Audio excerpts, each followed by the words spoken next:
Hello everyone. Today we bring you a tutorial on installing steel grating. This is the installation clamp for steel grating.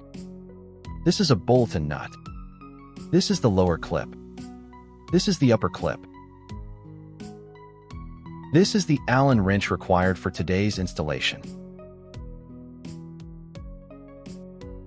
Firstly, the steel grating installation clamp is connected to it through this bolt and nut.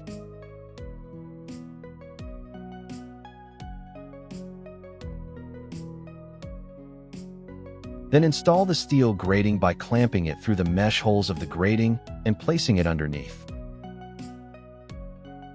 Then adjust the position of the lower clamp, one end against the lower plane of the grid and one end against the steel beam. Just tighten the bolt with an Allen wrench.